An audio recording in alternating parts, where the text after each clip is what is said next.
ठीक है। लेकिन अगर आप अनिरुद्धाचार्य जी का मामला लेंगे तो इन्होंने जिस तरह से गंध मचाई है बच्चियों को लेकर के, और बयान को इन्होंने जो बार बार पुष्टि करने की कोशिश की है, ये संत स्वभाव तो है नहीं, ये अहंकार है। बच्चियों के बारे में बोल देना, जो अपशब्द बोल रहे हैं बार बार, वो उसी को बार बार सही साबित कर रहे हैं। तो मैंने देखी प्रश्न पूछा है ना उनसे कि ये उनको अनुभव हुआ कैसे है कि बच्चियां 4-5 बार मुंह मारती हैं 25 की होते होते, और बच्चियां टेस्ट ड्राइव, हर घर में बच्ची है। आप सब पे प्रश्न खड़ा कर रहे हो कि बच्चियां यही कर रही हैं, बच्चियों के पास यही काम है, और इसके लिए बराबर उसको सर्टिफाई कर रहे हो कि नहीं नहीं जो मैं कह रहा हूं वही सही है। टेस्ट ड्राइव करती हैं शादी के पहले 4-5 जगह, फिर विवाह करती हैं। तो इस तरह के शब्दों का उच्चारण सार्वजनिक जीवन में उस व्यक्ति के लिए बिल्कुल अच्छा नहीं जिसको लोग सुनते हो। तो दरबार ने यही कहा उनको कि भाई अगर आपने ऐसे बोला है तो आपको इसको शब्दों को वापस ले लेना चाहिए, और समाज में जो तमाम चीजें फैल रही हैं, संदेश गलत जा रहे हैं, वो रुकने चाहिए और क्षमा मांग लेनी चाहिए। बात खत्म हो गई, हमारी जुबान फिसल गई। तो जो संत थे उन्होंने तो बात अपनी कह के वापस ले ली और शांत हो गए, उसको दोहराया नहीं कभी दोबारा। लेकिन ये दोहराया ही चले जा रहे हैं हर चैनल पे। एक चैनल पे मैंने देखा, एक एंकर बच्ची थी, तो उसने कहा कि ये मेरा अधिकार है कि हम कैसे कपड़े पहनते हैं, आप कैसे हमें रोक सकते हैं। तो उसको कह रहे हैं कि ठीक है तो सारे कपड़े उतार दो, नंगे हो जाओ। अब ये तो भाषा नहीं हुई। ये तो बहुत दुस्साहस की बात है कि आप इस तरह की भाषा का प्रयोग, आप व्यास गद्दी पे आप बैठने को कहते हो, अपने बैठते हैं। तो मैंने तो एक ही प्रश्न बार बार पूछा, हर बार पूछूंगा कि ये उनको अनुभव कैसे हुआ कि बच्चियां 4 जगह मुंह मारती हैं, 5 जगह, और टेस्ट ड्राइव करती हैं। ये चीज उनको अनुभव कैसे हुई है? ये बगैर अनुभव के बोला है तो फिर आप गलत बात कर रहे हैं। अनुभव तो हुआ होगा कहीं, किसने बताया आपको, किस जगह से मिला?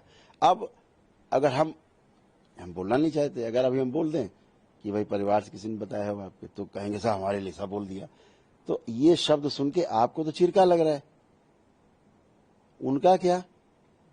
जिनको आप बोल ही रहे हैं कि साहब ऐसा करते हैं, उनको कैसा कितना खराब लग रहा होगा सुन करके कि अनर्गल आरोप। अनिरुद्धाचार्य जी को ऐसा नहीं मैं प्रेम नहीं करता, मैं भी प्रेम करता हूं। उसका अर्थ ये थोड़ा ना है कि आप जो गलत बोलोगे उसको बर्दाश्त करेंगे। मैंने 7 अगस्त को चैनल है, एक राष्ट्रीय चैनल है देश का, उस पर मैंने उनसे ये बात कही थी क्षमा मांगने के लिए।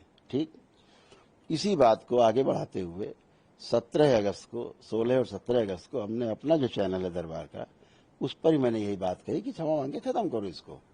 ठीक है, ये बात तो किनारे हो गई।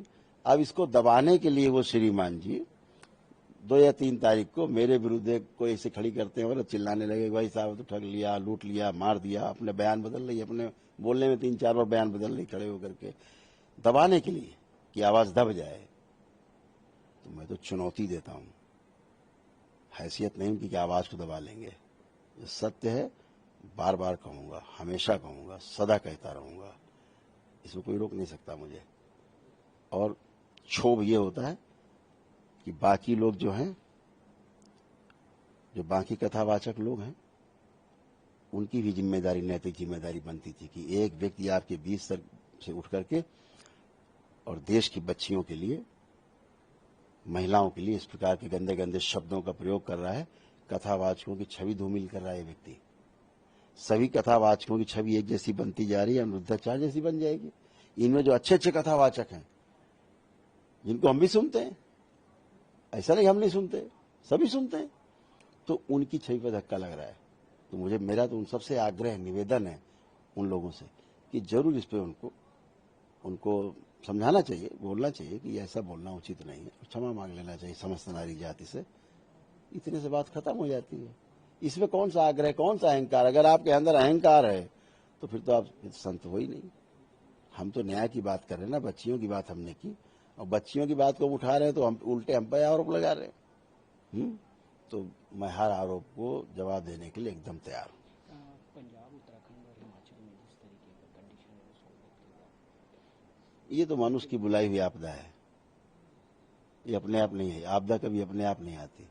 मनुष्य के हस्तक्षेप से जितना ज्यादा हस्तक्षेप होगा, जितना ज्यादा नदियों पर हस्तक्षेप होगा, जितना ज्यादा पहाड़ों पर हस्तक्षेप होगा, जितना ज्यादा हस्तक्षेप जंगलों पर होगा, जितना ज्यादा हस्तक्षेप जमीन के नीचे होगा, अंदर होगा,